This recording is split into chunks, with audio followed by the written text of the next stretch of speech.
Alright guys, so today we're going to be continuing our lecture series. Again, we're rotating through between endgames and strategy and some fun psychology stuff. So today we're going to be going back to strategy. Last week when we looked at endgames, we looked at minor piece endings, the bishops, the knights, looking at how they work against each other in the ending. Now we're going to basically do the same sort of thing but in the middle game. We're talking more strategically about our knights and our bishops. I like to start with the endgame when we go through that, because then once you have an idea for how those pieces work in the endgame, it gives you a feel for, hey, what do I need to be doing to make sure I can achieve that, right? Because if you're not setting yourself up to be able to have a better endgame with your bishops or your knights, then that's going to really limit what you can do or what your resources are going to be in that middle game as well. So first off, I've got a position from a game that I played here at the Chess for Charity. I think it was the first weekend I played with you guys over this way. I had the black pieces against Isaac Muldoon, and you can see how black has the two bishops in this position. We've got a little bit of imbalance going on. So I'd like for you all to take a couple minutes, evaluate the position, and then we'll kind of see what people's ideas are. I want you to decide, do you think white's better here? Do you think black's better here? Is it about even? What's going on with this? So go ahead, take a couple minutes to look at it, and then we'll talk about what's happening here with everything.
Of course, we've got a couple different things that are happening in this position. Multiple imbalances going on. So first of all, who can tell me some of the different imbalances that are happening in the position right now? James? Okay, so white has two knights. They're not that active. And black has two bishops that are more active than white's knights. Okay, so we've got the battle of the bishops versus the knights, trying to figure out how to assess that. That's our first imbalance. What other imbalances are there? Ryan? Black has to pass the c-pawn. So the c-pawn, that's one other key aspect to this position. Black has a majority on the queen side, and he already has a passer. White has a majority on the king side, but no pass pawns created as of yet, so not as much counterplay going there. You mentioned the knights aren't doing a whole lot active. This h4 knight, of course, doesn't look too great. He doesn't have anywhere to go right now other than backwards. Of course, black's bishop on h6 isn't doing a whole lot at the moment, but it is black to move here as well, so he might be able to remedy that if he so desires. Are there any other imbalances with this position? We looked at the pawns, we looked at the bishops. Is there anything else that may play a factor in it? Joseph?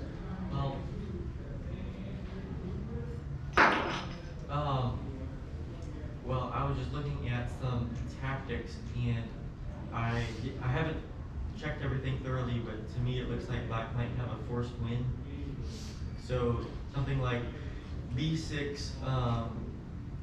Well, the line I looked at was b6, knight a6, but white doesn't have to do that. Because like the knight's almost trapped.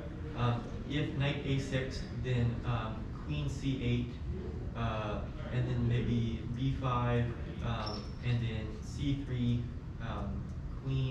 if queen c2, then black could, that's check. I was gonna say bishop b3 to attack the queen, but then and then push the pawn if he takes it, but it's check. So maybe we want to move the king first in that situation. Okay, so we definitely have ways of tying this knight down a little bit more. Of course, here it looks like maybe he'll be able to bring it out to b4 eventually. Like you said, white's getting very tied down. It's not looking good. Black can keep pushing the pawn, and these bishops are really good on the open board. So one thing here, when we look at this initial position, that can be kind of misleading is we go, yeah, this bishop doesn't look great right now. But the truth is it's going to come back into the game very easily via g7 or f8 at some point, depending if we want to target the queen or target the knight and the pawns. So both of those are possibilities for us to get that bishop going very well. It's going to take white a lot of moves to get this knight anywhere. And even though this knight looks active on c5, like you mentioned, b6 is going to really make it say, hey, what are you doing? Where are you going to go? You don't have any good retreat squares. There's nowhere to go good toward the center. Everything's covered. Even if you put it on a6, maybe black doesn't even have to try to win it. You can just say, all right, your knight's on a6. I don't really care. It's out of the game now, and I can go about doing other business. And the a-pawn's hanging. Right, just kind of let it be trapped on the side of the board. A-pawn will be hanging as well. So all of these things considered, black is actually winning in this position. It's not a tactically forced win necessarily, but it is a positionally won game that will lead to some tactics very soon. There's lots of different ways to get the game going for black. Bishop g7 is a perfectly fine move, kicking the queen here first. a5 is also an idea, with the idea of loosening up the knight's security, and then you can do moves like bishop g7 or bishop f8. Lots of different ways of attacking those points. b6 is playable. All of these moves are going to lead to a very big advantage for black. The other key thing in this position is that these pawns have pushed too far forward for white. Against the two bishops, all of this space out here is just going to be nice and right for black to attack on. The king doesn't have anywhere good to go and hide behind his own pawns. He needs to really get in a move like g3 and king g4 and king to g3 to try to cut out any of those diagonals, which he can't even do that right now because of this bishop on h6. So because of that, white is going to find himself under a big attack very soon. So in the game, we'll look over a couple moves just to see what happened here. Bishop g7 was the move that I played in the game. Not the only winning move, but another sufficient way of doing it. Of course, also controlling the squares in front of the pawns, getting ready to start pushing there. My opponent played queen to c2, which is not the best. I thought queen d2 is a little bit better. And that lets us start getting into the position more with bishop d5. And now we're just creating all of these threatening tactical ideas. Queens coming in, all this other stuff is a possibility.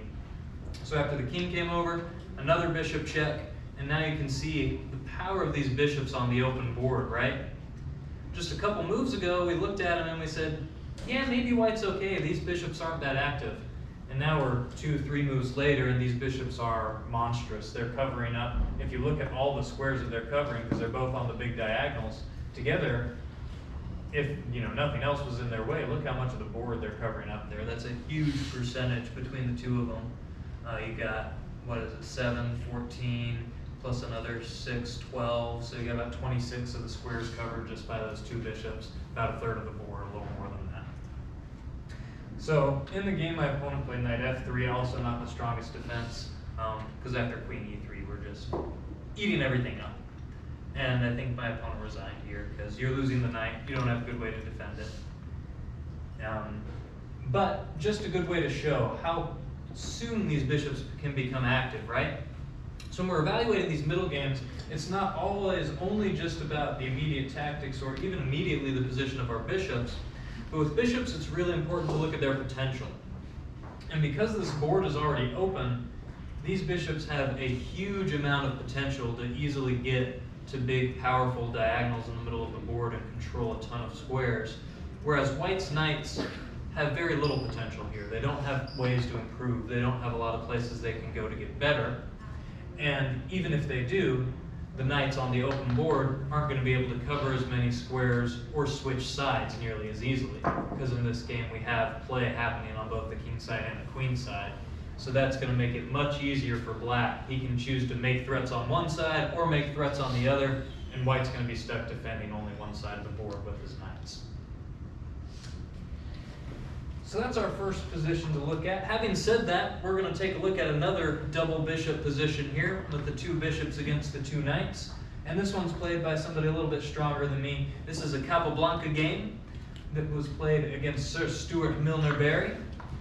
Milner Berry's a very interesting character as well. He also worked on decoding the Enigma machine during World War II. He's famous for being on that team as well as for being a very top level chess player. I think he was one-time English champion as well. So now we've got another position here. We want to take a minute, look at it, and of course right now black has 2 knights that are in the center. They look pretty strong there, but we've got the 2 bishops. Black's knight is attacking our knight here on d4, so really the first big question we're going to have to ask ourselves is, what do we want to do about this central tension? Are we going to keep the bishops? Are we going to trade some pieces?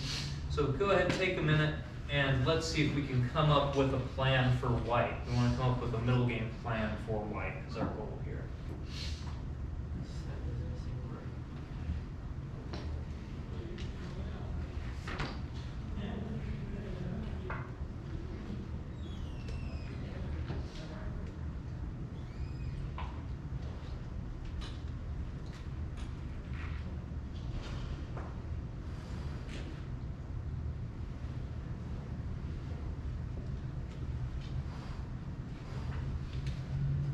What are you thinking, Ryan? I'm thinking bishop takes e5, and after d takes, black is left with the isolated e pawn that we can attack, and our bishop is already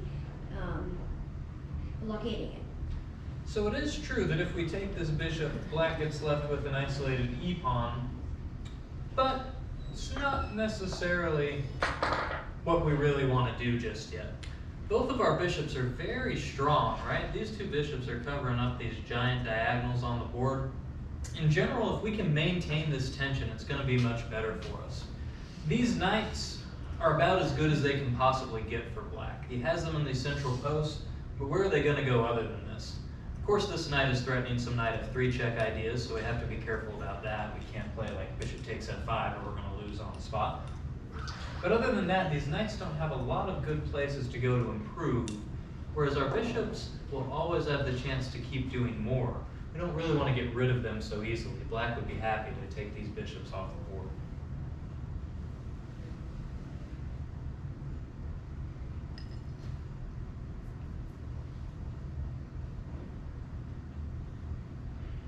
Yeah. Maybe c5. C5? So C5 is a good idea trying to undermine the outpost of this knight. The problem right now is if C5 black can get away just by trading off your bishop here. So you can play bishop takes, and after queen takes, he may even be able to play d5, attacking the bishop, and the queen is still defending the knight.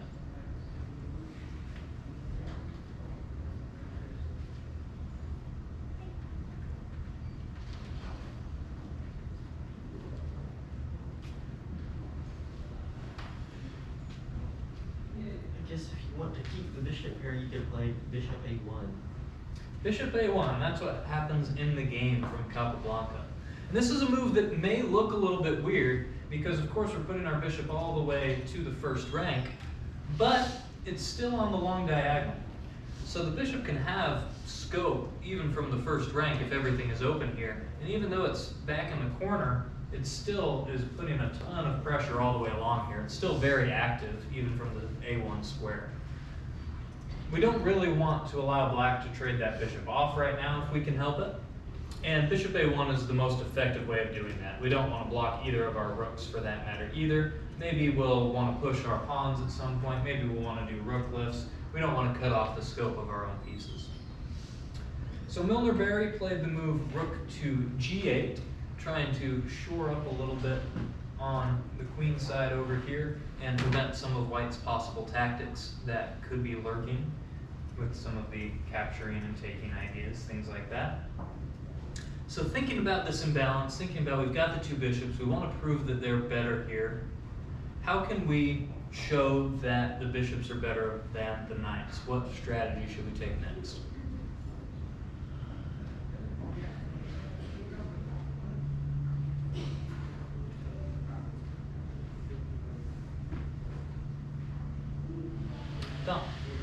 think I like the move b5, trying to open d5 square. The move b5? Yes, trying to get the bishop to d5. Well, if b5, black doesn't have to take it. It would be nice if black does this, then, like you said, bishop d5, and uh-oh, happy days for us.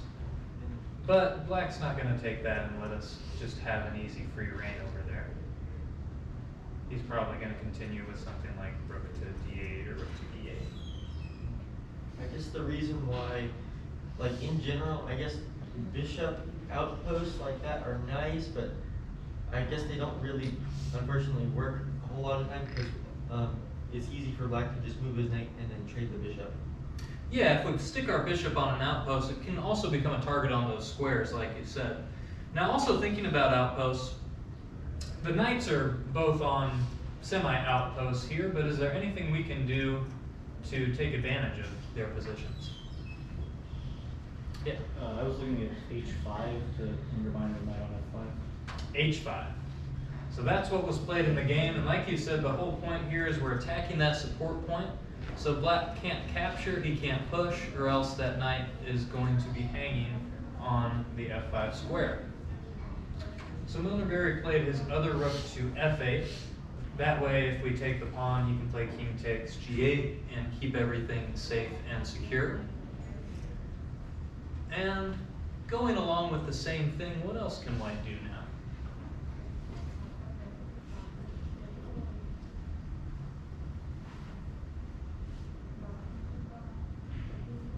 Yeah. G4. What's that? G4. So g4 would kick the knight,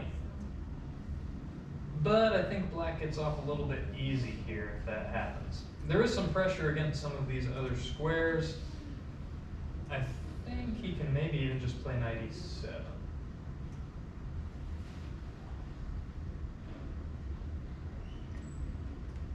I don't see a knockdown breakthrough for white here yet. Yes. After g4, why can't black just take it with the other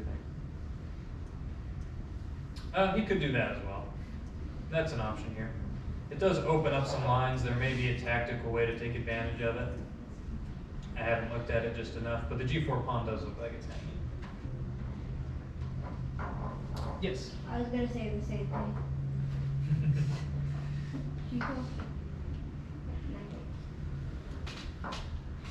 But kind of thinking back to the ideas that we're showing right now, we're trying to prove that our bishops are better than his knights.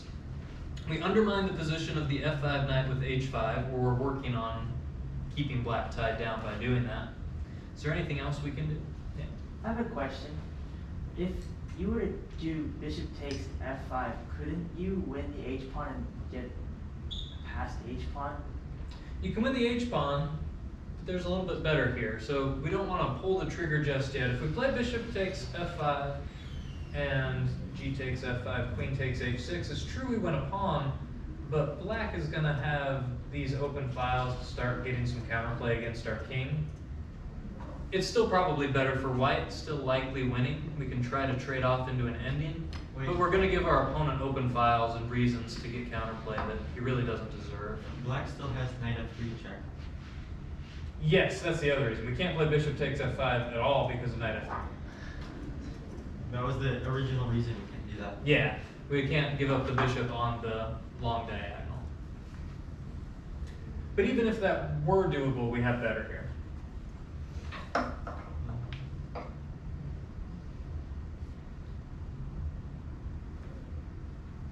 So what was your idea a couple moves ago in this first position? C5. C5. Now that the bishop's not on d4, we don't have to worry about that knight trading it. We've already decided we're going to undermine one knight. Let's go ahead and undermine the other knight. So we're going to make both of them look a little silly here. And this does begin a tactical operation, so Milner Berry plays d5, and now we've got to be kind of careful about how we respond, right? We know we can't take the knight because of knight f3 check. So what's white's idea here? He undermined the knight, but we've allowed d5. How do we follow up?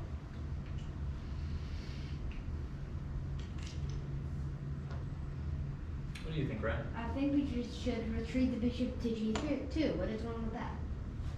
So we could retreat the bishop to g2. That would let our bishop drop back to its nice happy square. And the game would continue in this positional manner. But we have a way to win on the spot. Ooh.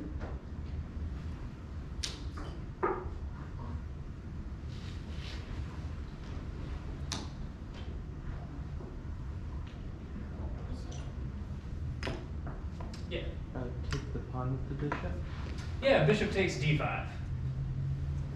You guys see it now? Oh, that's a. That one's. Yeah, that one's a pawn. So we're crashing through with check, and after c takes d5, queen takes d5, we're going to win the knight back, and we've won 2 pawns, and we're still attacking. This looks pretty grim for black now. So he played the move king to f6, trying to defend everything. And how can we win back our material? Saucer. E1. So rook e1 would start piling on the knight, which is always a good idea, but black can keep defending with rook e8. Or f4. f4. And you could play rook e1, rook e8, and then f4. Capoblanca chose to go f4 first because he wants to potentially use these rooks to continue to attack.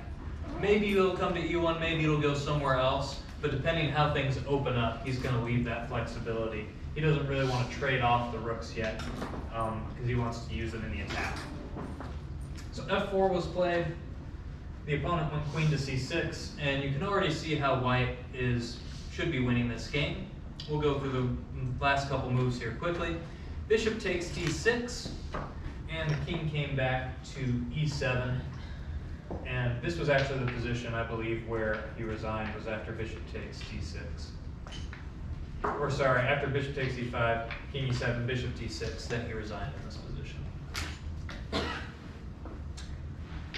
The problem is that now, this is why he didn't play rook e1 earlier, but now these rooks are going to be able to come into the game with some dramatic effect. So for example, if you take the bishop, after I take with check and queen takes, now my rooks come in and you're going to be losing lots of material very soon.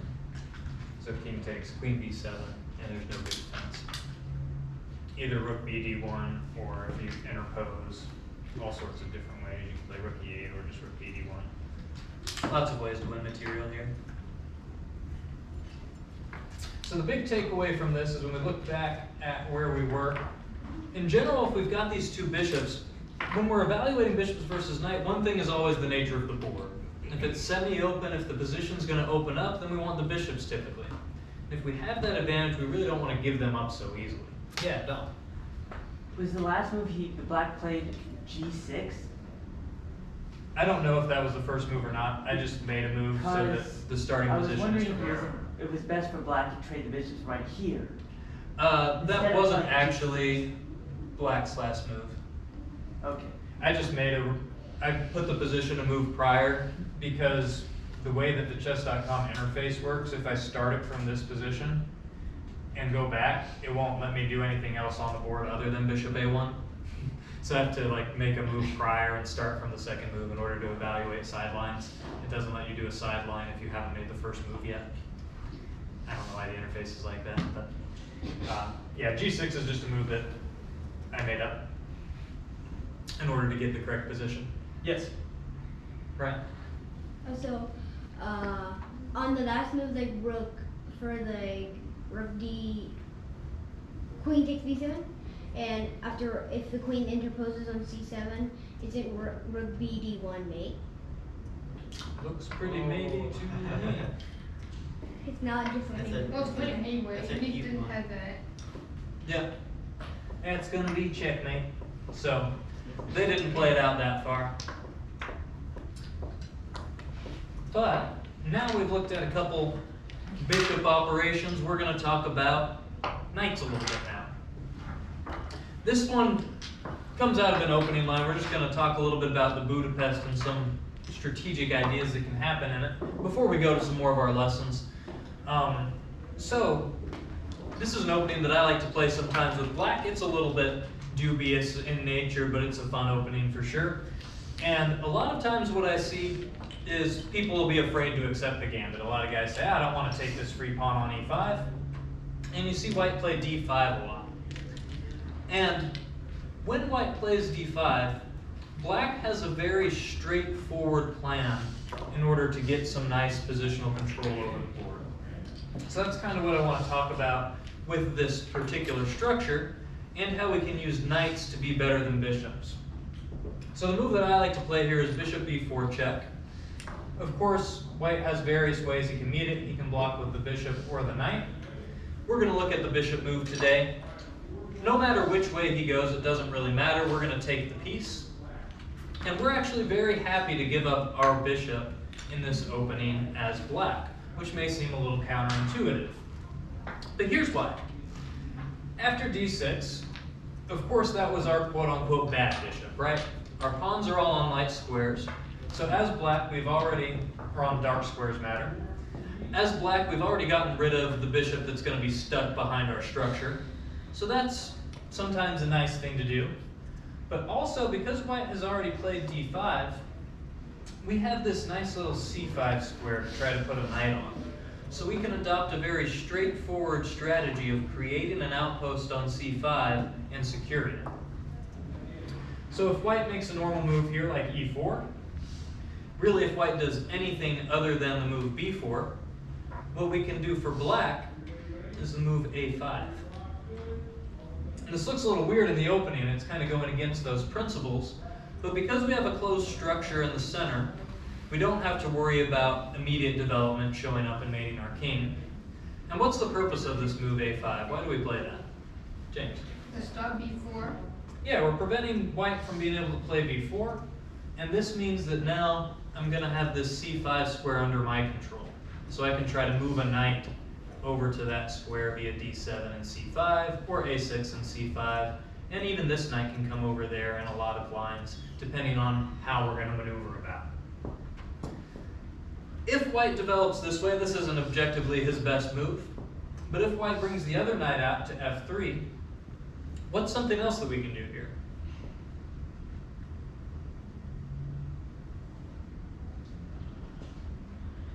So how, sir? Bishop g4. And why would we play bishop g4? Pick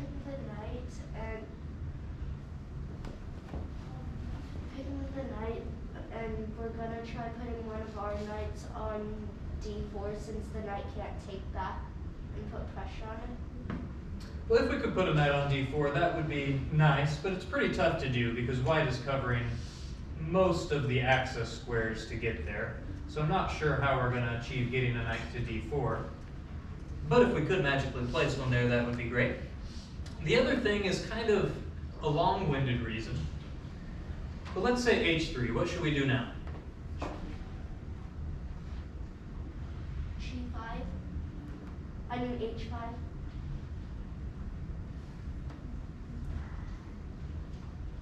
No.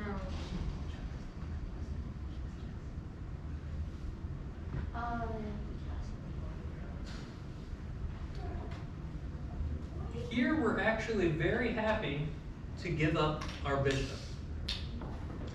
Again, this may sound strange, but remember our strategy is playing for this c5 outpost. Our light squared bishop is never going to be able to do anything to fight for the square c5, other than get rid of somebody else who could attack that square. White's knights can, of course, contest the c5 square, but white's light squared bishop can't. So by taking one of white's knights, we've guaranteed ourselves control over this square. We have two knights that can come there, and white only has one knight that can ever contest it, because his light squared bishop is never going to be able to attack c5. So we're playing for an idea of controlling this outpost a little bit. It doesn't guarantee a win. White's not lost or anything here, but it's a very sort of easy, ready-made plan for black to be able to get a nice position out of this opening. So queen takes f3. He can't take with the knight, of course, because then our d-pawn would be hanging. And we can play knight d7, heading for the square. let's say white develops with a move like bishop out. We bring our knight to the outpost. And now if white plays the move a3, what should we do?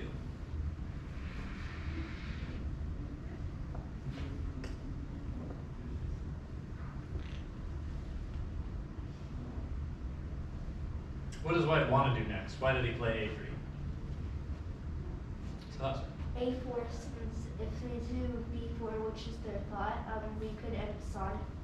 Exactly. So white wants to play the move b4. So if they play a3 to get ready for that, then we can just meet it with a4. And now c5 is going to be under our control for the rest of the game. This pawn is never going to be able to move without us just taking it. And we'll happily take it in order to make sure that this outpost is secured for the rest of the game. Yes? I suppose, say white plays b4, takes, and then takes with the knight. Then does the knight go to b4? You could play knight a4. It's also just okay to trade it. Oh, the e-pawn's thing. But like, let's say white did something earlier to protect the pawn. Or protect the e-pawn. Yeah, so if the bishop were on like c2 or something, you could still trade it with the idea being, rather than, if we imagine this pawn wasn't hanging here, with the idea just being to bring the other knight to c5. Oh, that works. Yeah, so that's why we kept both of our knights and got rid of his other one, because we're okay trading off one of our knights for his last knight, and then we just plop the other guy on that square. And basically we're going to be playing for good knight versus bad bishop. That's the imbalance that we want in this game. And this bishop isn't too hot. All of white's pawns are locked on like squares, so he's not going to have an easy time proving that that bishop has a lot of life in this game. We're going to have a very easy time getting our knight to a central square, and then we can go about making up other plans. Maybe we'll try to pressure the A file, maybe we'll lift a rook to the B file, maybe we'll try an F5 break, though a lot of times we might not want to do that because it might open the bishop back to come up to life. But we could castle and play that way. We could even castle, bring our king to h8, bring our rook to g8, and play moves like g5 and h4 if we want to be really crazy. Lots of different ideas that we could have in this position. And white doesn't have a lot of ideas. There's not a lot of good attacking plans. He could try to put pressure on the b file, but b6 is always playable for black, just securing this structure altogether over here. So kind of the takeaway from this is when we're trying to get the better knight as opposed to the bishop, the things that we're looking for are structures where white's pawns are locked on the same color of his bishop, of course. That's going to limit the mobility of it. And also ways to create outposts. That's the big takeaway from this, right? If we have the knight versus bishop, we want to fixate an outpost on a square that's a different color from our opponent's bishop. That way we can keep it permanently under our control. And we want to try to fix the opponent's pawns on the square of his bishop. Yes, Ryan? So, if we play like b6, doesn't that weaken the c3 square?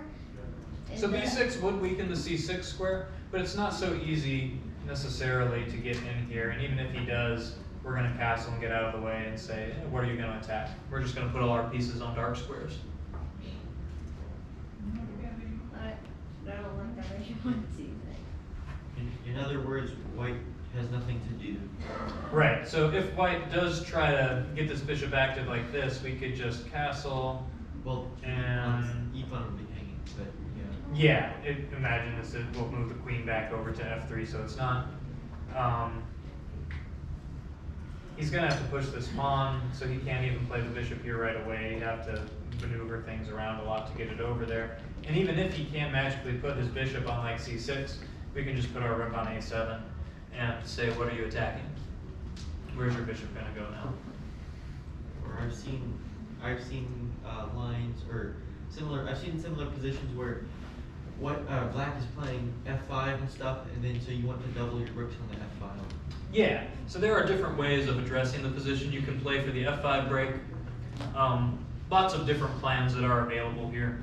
You could play a pile on the a file, things like rook over, queen over, rook over.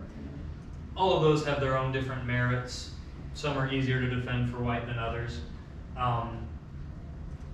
But the key is just that white doesn't have really any good active plans. You're the one who gets to choose what you want to do and how you want to go about it. You might even try to bring your knight to a square like F4 eventually, instead of C5 if you want. Lots of different thoughts. So any questions on that one? All right, so we looked at bishops. We talked a little bit about the knight now. Now we'll go to a practical example of that. Again, we've got the knight. We've got the black pieces. We're in a middle game. It's not out of the Budapest this time. We don't have to worry about opening theory so much or anything like that.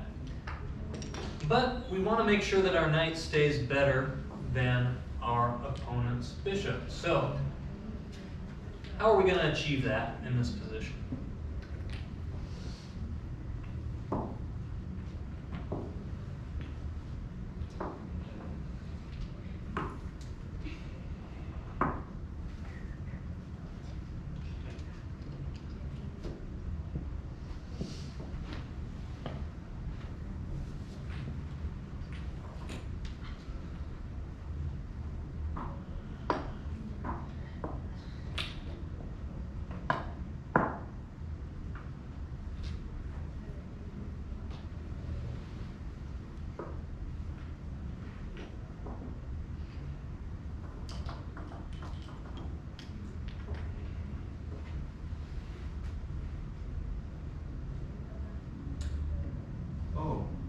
So for starters, I think a lot of people would be pretty happy with white here, right? I think a lot of guys would look at this and say, my king is safe, I've got some kingside space, I've got an attack going.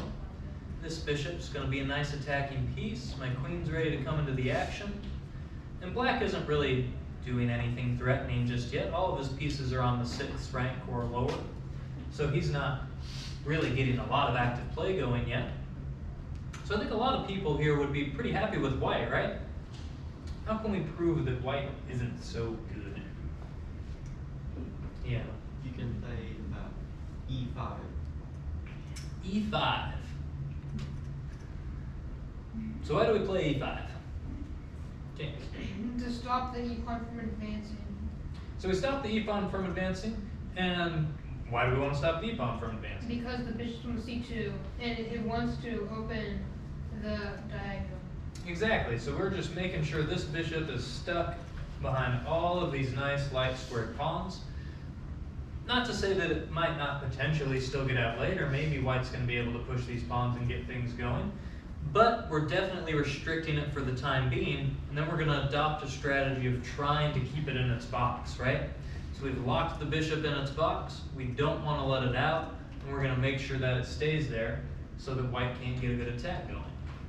So white takes our pawn. Of course, we're going to have to recapture this pawn. You kind of saw the move already, but how should we go about recapturing this pawn? Yes? With the knight, because if you take with the queen, the bishop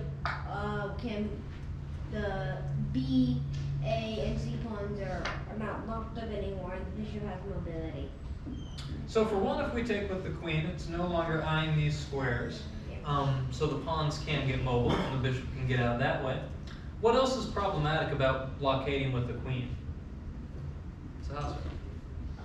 The knight's always the best piece to block a pawn that wants to move forward or is a passive pawn. So the knight is usually the better piece. That's typically the one we call the best for blockading. Why is that? Because normally it's really hard to kick a knight out of its square because there's no lower pieces that can try. Well, there's the pawn, but there's no pawns on the F or D file. Exactly. So there's no pawns on the F or D file, so there's nothing of relatively less value that can kick this knight. Part of the problem with having the queen on E5 is that at the right moment, it's not working just yet, but at the right moment, white may be able to play something like rook to F5. And once he gets in rook F5, we have to move our queen, and then he can play E5, and now suddenly he's got a big attack going, and we're going to have to deal with all of this anyway. So we don't want to take with the queen. We're going to move our knight to D7. That way we'll keep things blockaded. Now, good question here, which is not what actually happened in the game, but a really good question here is what's the best move for white?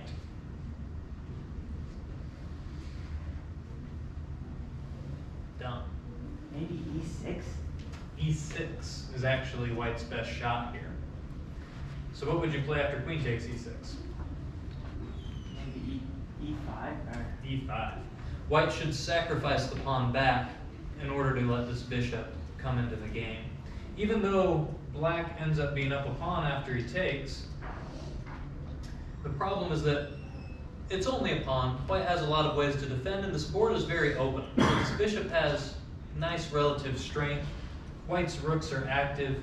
He has compensation for this pawn. Black is up, yes, he may be able to win this game, but white is going to be able to put up a really tough fight. By not taking the pawn, even though white keeps material equality, black actually gets a positionally won game. So in the game what happened was rook to d5, and black kicked the rook first before recapturing, forcing it back, and after knight takes e5, this is already a positionally winning game for the black pieces. As Ryan mentioned, these pawns can't push because the queen is eyeing all their squares. This pawn can't push because the knight's in the way. And even though white has this f-file, the knight securely defends f7, and black is going to be the one who's going to get all of the fun attacking play. Yes? I guess, well, I was just thinking about maybe white could just try trading all the rooks off and then getting a draw. He could try to hold, but even that endgame is going to be miserable because you've got bad bishop against good knight. And black's not going to make it easy to do that either.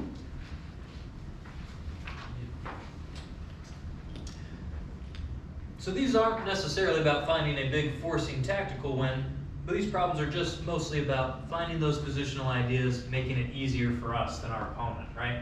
Giving ourselves a game where we're going to get to have all the ideas and our opponent's stuck defending the whole time.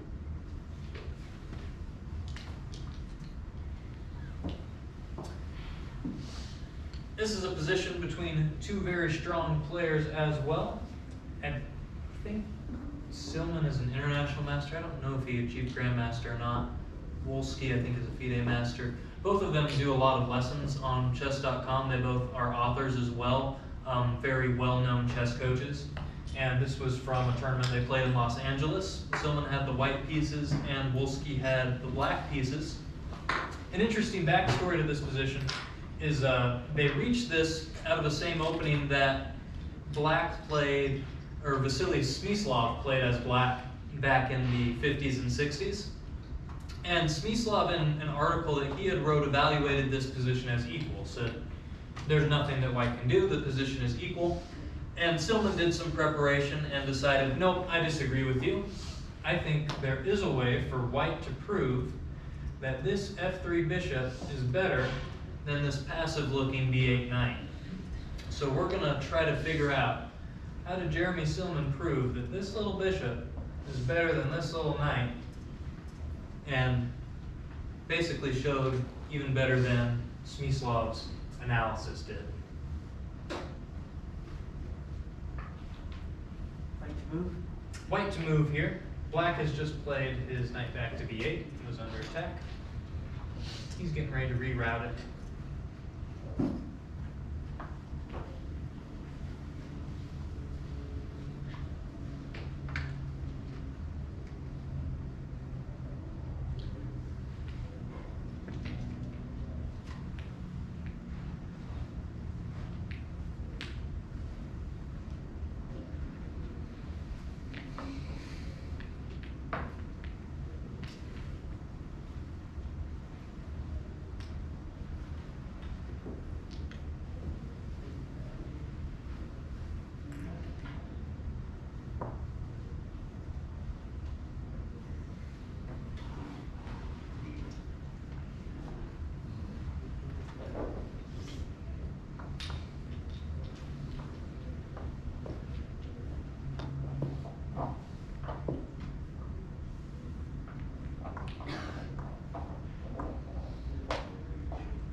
bishop e4.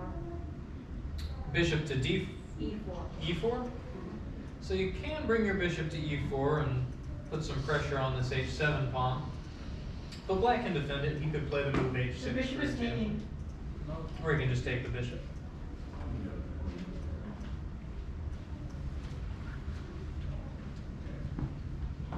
The bishop E4 is not going to work. And in general, just the one move threats aren't necessarily going to improve our position. So when we're thinking about bishops versus knight, what sort of board do the bishops like more? We want a more open board, right? So what ideas do we have for white to try to open things up in this position? Yeah. Play C5. So C5 at the right moment, right now it's not really going to do very much for us. Because if C5 right now, black can just capture it a number of different ways. So how can we prepare that? B4. B4. So B4, we're getting ready to play C5 at some point in the future. There's no need to rush into it. The other thing that B4 does is it makes it very hard for black to play the move A5. If it were black to move in this position, or let's say that white does something like, I don't know, G3, black would play the move A5 and we would get an equal position, because now it's going to be very tough for white to make any progressive pawn breaks, and black is going to keep a very solid structure over here. White's not going to be able to effectively attack the base of the pawns at C7. So B4 not only prepares the idea of C5, but it also makes it difficult for black to play A5 himself without creating weaknesses on the A5. That kind of fixes the pawn as a target potentially for the future. Maybe white will be able to play Queen A4 at the right moment. So black plays Queen to F6. And how should we continue going about our plans?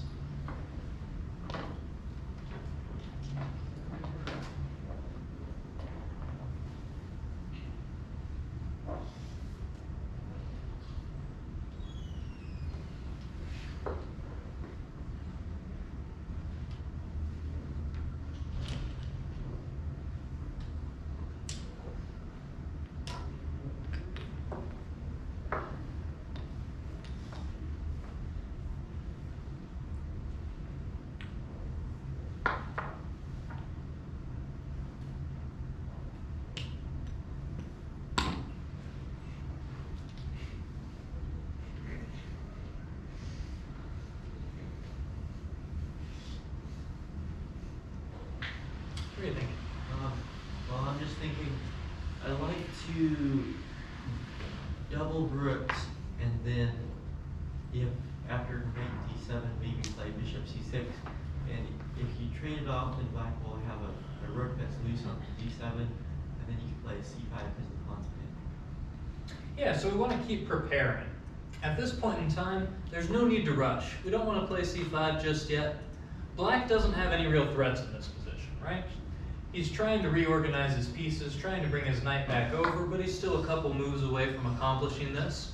He doesn't have any strong counterplay going against our kingside at the moment, so we don't want to rush hastily into opening things up, or that might actually help black to unwind a little bit. So we'll just double Rooks first, start to prepare everything, get things ready. And then, like you said, black plays knight d7 because he's trying to bring this knight back in, and then what are we looking to do? Bishop c6. So we're just taking our time building up our position. Now we have a nice pin on the d7 knight, so that's tied down over there. Our rooks are doubled on the file, so we're preparing to play c5. And this knight's already only defended once, so I don't know if we even need to take the knight. We can probably still play c5. So in this position, Wolski defends the knight again with rook to e7, making sure that there is more defenders on that.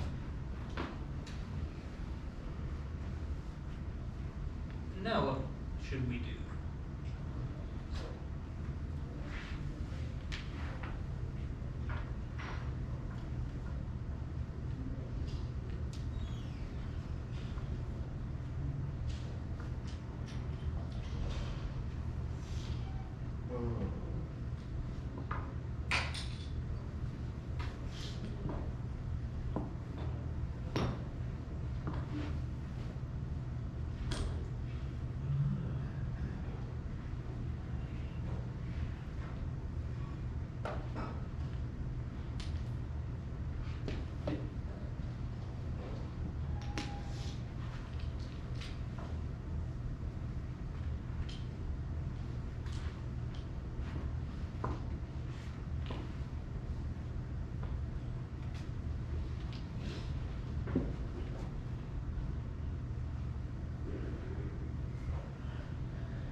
C5 now? So C5 still is a little bit early. In general, in these sort of positions, we really want to maintain a lot of the tension that is happening. We're not really so eager to jump straight into having it all relieved necessarily. Our main goal is to prove that our bishop is going to be better than this knight. Now, what does black want to do on his next move? 95. He wants to play knight e5, and then we have to decide what we're going to do with our bishop. And I think he can even do that now in this position after c5. He can just attack the bishop right away and make us choose what we're going to do with it. So with that in mind, our bishop came to c6 in order to pin the knight. But now the knight's not pinned, so our bishop's not necessarily doing a lot on c6. Is there anything else that we can have it do for us?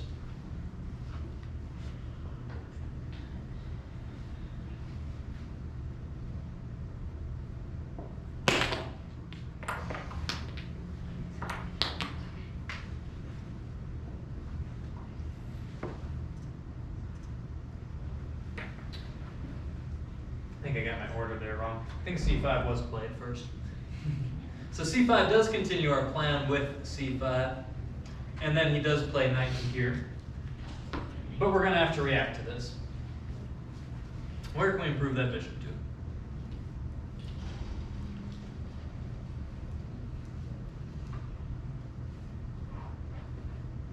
Yeah. Runner e4. Now the bishop can come to e4. Now the queen's not capturing it there. It's not defended twice. We're getting out of the attack. We're creating a new threat, so black has to respond to that as well. He plays g6 in order to block it up. And we have all this central tension over here. We've got our bishop on e4. Maybe that's a little bit awkward now that he's kind of pushed a pawn, but he has pushed a pawn, weakened some squares a little bit. So what's our next step? What should we be looking to do next?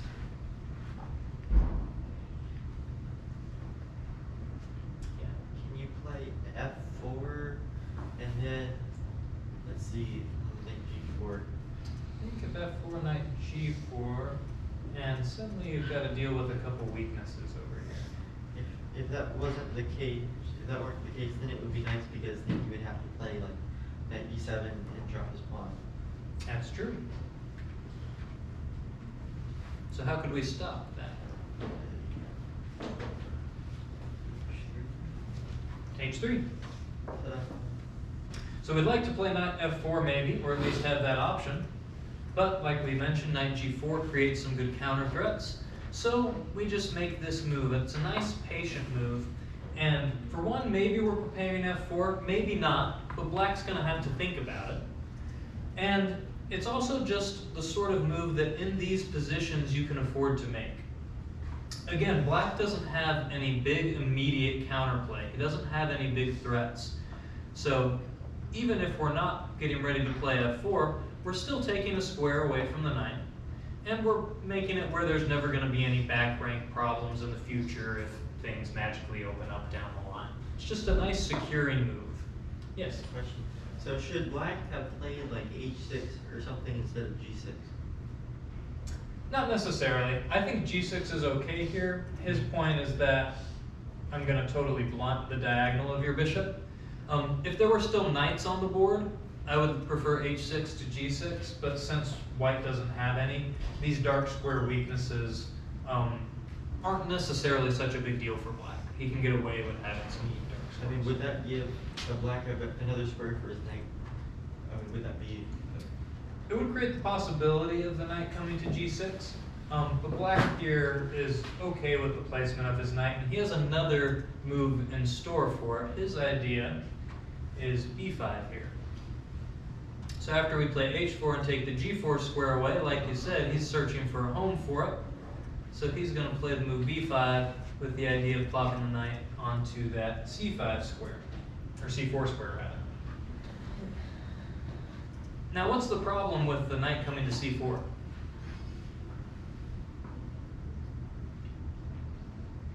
Is that a good outpost for the knight?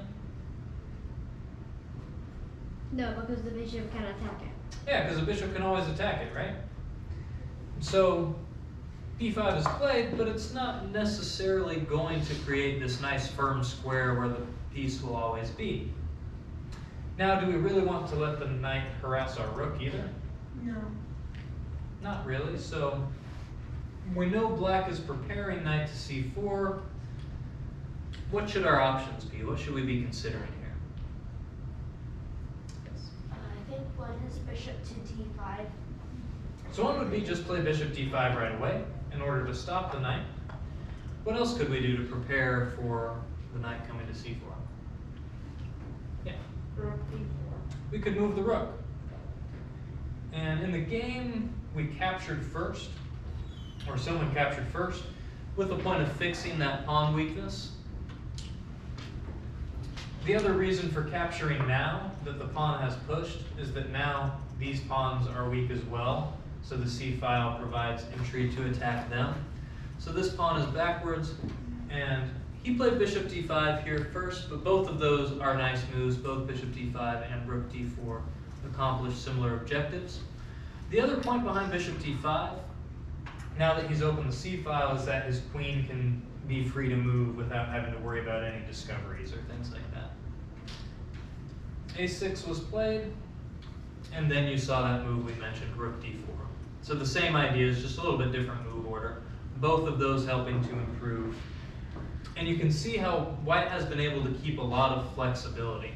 By playing rook d4, not only does he stop this knight from coming to c4, he also makes it possible to triple on the d file if he wants. He also makes it possible to play moves like rook f4 and attack f7 if he wants. So black has to worry about a lot of different ideas now. And suddenly, there's too many weaknesses. If we go back to that starting position, black's position looked really safe and sound, right? It looked like his structure was good, and it was hard to do anything to pry open these weaknesses. Now suddenly white has much better rooks, pressure against the black king, and even though the material's even, black doesn't have any good counterplay ideas. So we'll go ahead and look through the last couple moves just to see the technique that was used. Black played the move rook back to e8, doubling the rook so he can try to take control of the c file. He's hoping to get some last minute counterplay that way. White played queen to c7, piling pressure on that f7 square, making things like rook f4 a real threat. Rook c8 was played, queen came to a7, and black decided to play the move g5. Why does black play g5? Prevent rook f4. Prevent rook f4. That looks pretty nasty. Yeah. Instead of g5, what about rook f2, c2? Rook c2. You could throw that in first, and then white would have to defend, and then you would still probably have to play g5. Well, you could just play rook f4. Yeah, rook f4 defends and attacks. That's right. So you can't play it right away. Rook c2, rook to f4, and we're still defending f2 as well as attacking the queen. So g5 first, and then we gobble up the pawn, and then rook c2 happens. So black is trying to get some counterplay here. But we've already won a pawn. It's okay if we don't make the black king. Also, we have plenty of good pieces over here. Rook comes back. We're happy to trade off the rooks. And actually, can black even take this rook?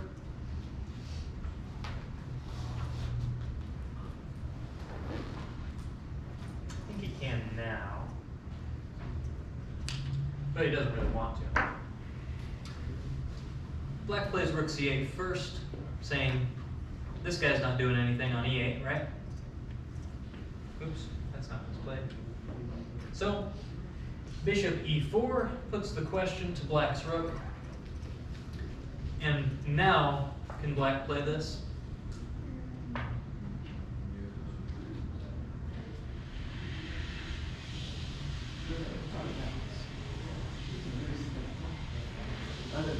Check.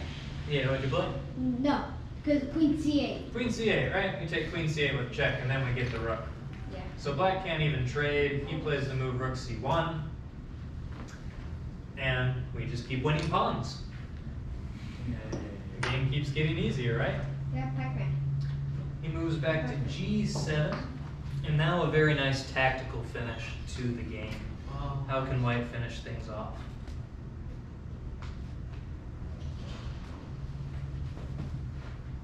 What you got, Ryan? I think it's Queen D8. Queen D8 check. So after rook takes Rook queen, takes. rook takes rook, queen Queen. D8, We take the queen, take the queen, We're up and then we take the rook. and now we're up a full rook. Yay. And pawns. And you're up 2 pawns. And we're up 2 pawns too, which was more the moral of the story from our positional play earlier. It's nice to get a tactical shot to make it easy at the end. But even without that, we had the nice 2-pawn advantage.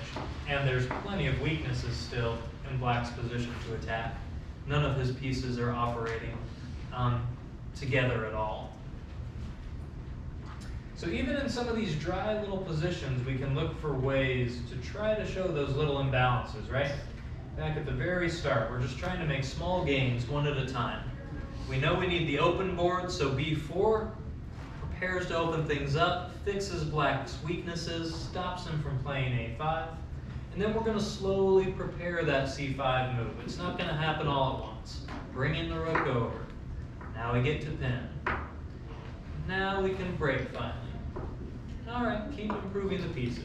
So it's a slow process. It's not always going to be this punch-through tactical knockdown break victory, but we're just looking for these little ways to show why one piece is better than another. All right, we got one more for you here before we finish up today. We looked at the bishop last, so it'd only be fair to give the knight a chance to shine as well. This is a game from Mikhail Botvinnik. He played with the white pieces in this one against Solomon Floor, who was another top-level grandmaster at the time and world championship contender many times, or he was in the cycle at least. Now, there's a little bit of interesting stuff going on here in this game. White has decided to allow this backward pawn at d4. So black's idea is, I'm going to pile on this, and I'm going to attack it, and I'm going to try to win this d4 square.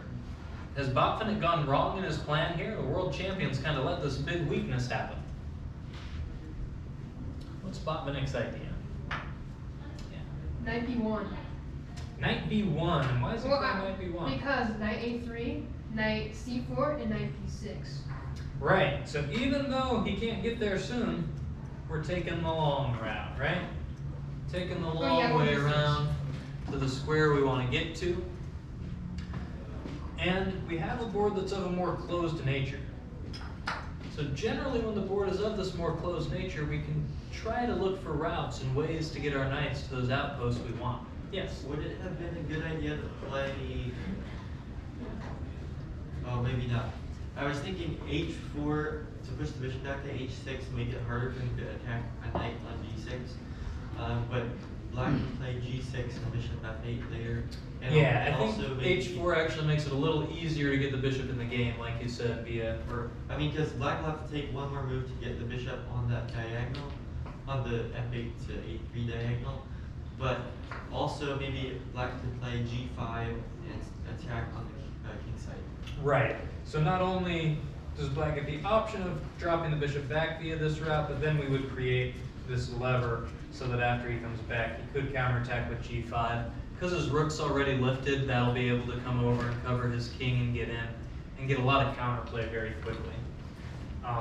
So knight b1's what happened. Queen f8, and what's our plan? Where are we headed? Knight A3. Knight a3. The bishop comes back that way. Where are we going? Knight C4. Knight c4. Black plays bishop to c7. What should we do now?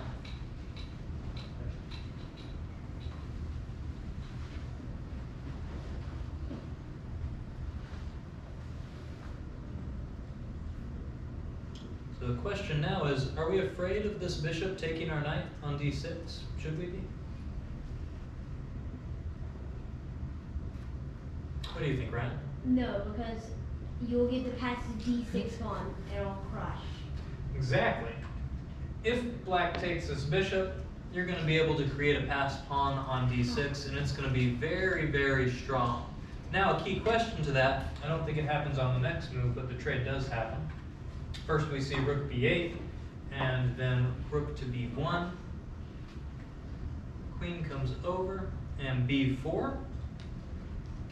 White's idea, we need to create another weakness. So we're going to create this last break so that we can target the backward pawn on b7. And now that he does take the knight, which way do we capture?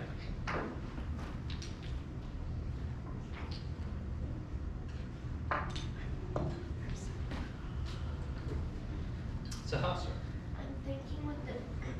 I was thinking with the c6 pawn, c5 pawn, because if we capture with the, I was thinking c5 pawn because if you capture with the e pawn, they might try a e5 break with queen to e7 and e5. Well, they can't go queen e7 because their pawn will take the queen. Or queen e8. Queen e8, we can still stop this break, right? We can just move a rook or a queen over and make sure it doesn't happen. What would you do, Ryan? I would take with the e pawn, because if we take with the c pawn, the b pawn's not, the b7 pawn's not, no longer backwards. So not only if we take with the c pawn, it also does oops. That's final position. All the way to the final position a lot later. Oh, they open it. Nice. Queen d8, takes. Yeah. Not only do you keep the b7 pawn backwards, because if we take with the c pawn, it can push forward, but also this e pawn, yes, black wants to push it, but he needs to push it, because it's also a weakness. So we want to target it and attack it, and now black has two backward pawns to defend instead of just one. So if we take with the c pawn, we don't have an easy way to attack the e6 pawn. So by taking this way, we get two things we get to attack. We get to attack b7, and we get to attack e6. And we have a passed pawn on d6 anyway, which basically makes three weaknesses, so black should be losing. Queen a4 was played. We're going to continue with our plan. Pile up on the b file. And after rook to e8, should we take this pawn right away? No. Why not? Why not?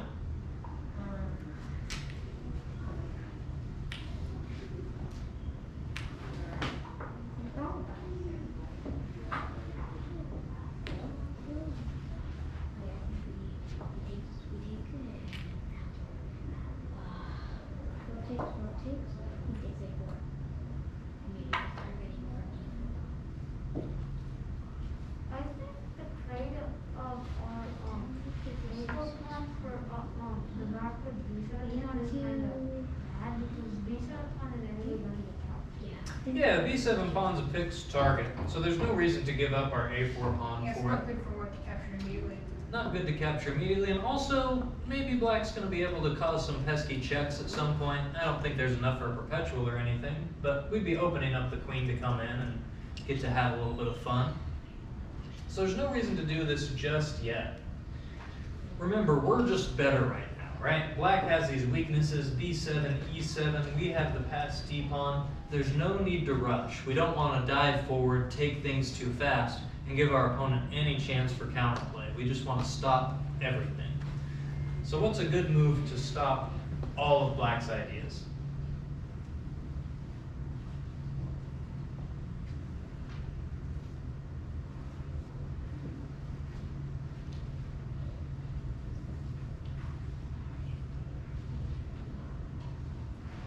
Yeah. Queen d1. Queen d1 does cover up some of these squares that the queen could get into, but it does allow black to play e5. My other idea is queen c3, queen a1. So queen c3, same thing. It's covering up the dark squares, but, well, I guess you're protecting this way, so you might be able to do that. Queen c3 would work. Bumbanik chose another idea, though. He played just queen to e2. And the point behind queen e2 as opposed to queen c3 is not only does he shut down black's ideas of coming in, but he also keeps flexibility. If he wants, he'll bring the queen to b1 and put all of his pieces on here. So if black tries to defend with like queen a7, he can play queen d2 and attack this pawn 3 times. Or if black comes back, he also could move this rook over here to e3 and attack the pawn on the e6 square. So it keeps flexibility. Maybe his queen's coming this way, maybe his rook's coming this way, and you've stopped all the ideas. So it lets you double wherever your heart wants to go. You can do whatever you want, keep all of your plans available. This makes it really hard for black to respond because he has to be able to deal with all of these different moves. The game played out a lot longer, but we're going to go ahead and stop things there for now. I think you can tell that black is definitely on the bad end of things, right? You'd much rather be playing white here, be pushing for everything in order to get your decisive breakthrough. Does anybody have any questions before we wrap everything up here today? No. Alrighty. Well, hopefully you guys have enjoyed. We've got casual chess after, so stick around, hang out in here if you want to play any of that. And usually they do the more quiet games in here. I'm not sure. I'm assuming they finished next door. They had the unrated tournament. I'm assuming that one's over.